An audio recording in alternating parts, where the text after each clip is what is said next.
for weeks and weeks and weeks ahead and expect to save lives the way we need them to.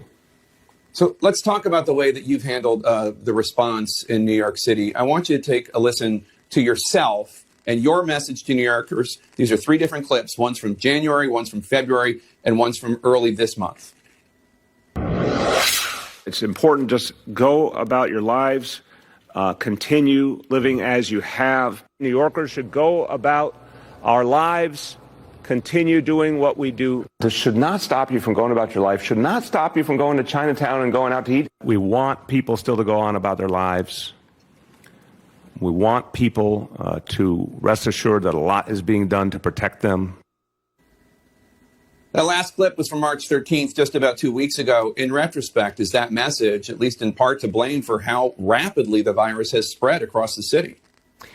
Jake, we should not be focusing, in my view, on anything looking back on any level of government right now. This is just about how we save lives going forward. We all were working. Everybody was working with the information we had and trying, of course, to avoid panic.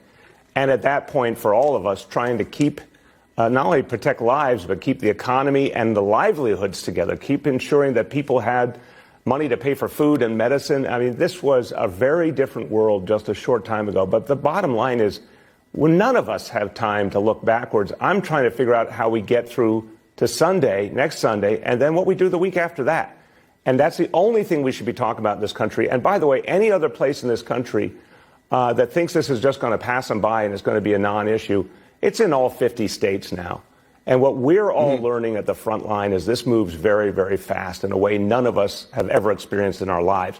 So the focus has to be on getting the personnel, the ventilators, the supplies where they need to be. And then when each region of the country starts to see that improvement, the way Dr. Fauci just described to you, when you actually see the caseloads go down and you actually have the testing to know what's going on, then send those personnel, send those ventilators to the next place that needs them most. That's what we're going to have to do. And I think the military is the only part of our nation that can actually organize and engineer such a massive effort.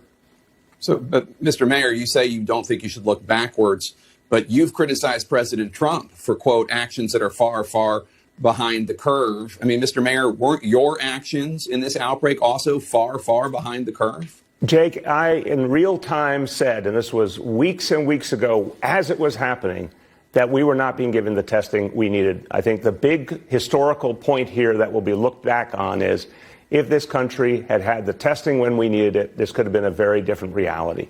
But there's no time to go back over that. There's only time to focus on getting through the next week and the week after that. I mean, you could ask all the questions you want. They're fair, but I think the time to deal with these questions is after this war is over, because literally here in New York City, it feels like a wartime environment.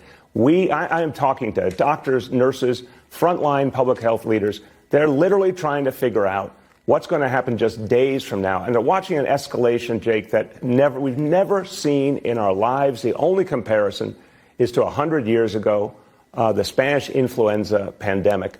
The only comparison in terms of our economy and our lives is to the Great Depression. None of us have ever experienced this. We've got to focus on today, tomorrow, next week if we're going to get through this. Mayor de Blasio, thank you so much. Good luck.